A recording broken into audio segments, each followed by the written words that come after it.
Dari 4 kelompok terbang yang telah diberangkatkan ke Tanah Suci, tercatat 3 jemaah calon haji embarkasi Palembang gagal berangkat. Satu jemaah berasal dari Musi Banyuasin di kloter 2, sementara 2 lainnya dari kloter 4 asal kota Palembang. JCH asal Musi Banyuasin batal berangkat akibat mengalami kecelakaan sebelum tiba di asrama haji. Sementara itu, satu jemaah Palembang bersama pendampingnya harus dilarikan ke RSUD Siti Fatimah lantaran mengalami sesak napas. Untuk total jemaah yang diberangkatkan embarkasi Palembang sampai tadi pagi sampai kloter 4 itu ada 1.477 jemaah, itu termasuk di dalamnya itu 16 petugas kloter. Jadi ada 3 sampai saat ini. Berarti 3 yang belum diberangkatkan oleh Ya, ada 3 yang belum masih menunggu ya, 2. Masih menunggu baik yang asal Muba maupun yang asal kota Palembang. Sepertinya kalau untuk mengganti nggak sempat lagi ya, karena harus mengurus administrasi paspor, visa gitu kan, itu butuh waktu yang cukup lama gitu. Berarti kemungkinan kalau tidak berangkat di tahun ini langsung tahun depan, Pak? Ya, kemungkinan akan berangkatkan di tahun depan. Kalau memang ternyata sampai pemberangkatan terakhir itu belum sembuh ya, belum dinyatakan layak terbang. Panitia penyelenggara ibadah haji Sumatera Selatan masih menunggu perkembangan kondisi ketiga jemaah tersebut. Jika dinyatakan layak terbang, mereka akan diberangkatkan bersama kloter berikutnya.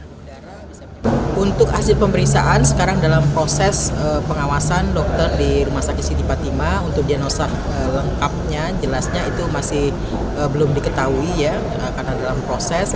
Nah, untuk keberangkatan ini nanti tergantung dari hasil pemeriksaan. Apabila nanti Pak Najamuddin kondisinya 1 dalam 2 hari ini, beliau dalam kondisi yang sehat ya, tidak sesak lagi, itu nanti kita akan laporkan kepada ketua PPIH, nanti akan tergantung slot yang ada.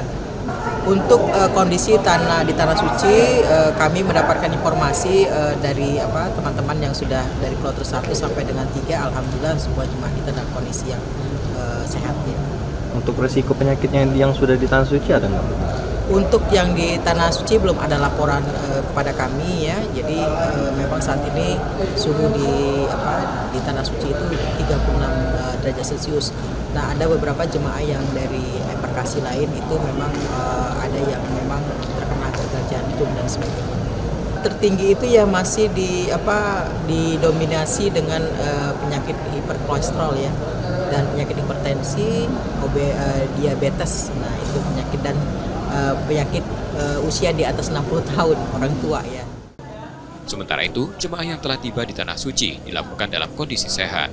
Adapun faktor risiko kesehatan tertinggi di antara jemaah embarkasi Palembang adalah hiperkolesterol, hipertensi, dan obesitas. Muhammad Reza Pahlevi, Kompas TV, Palembang, Sumatera Selatan.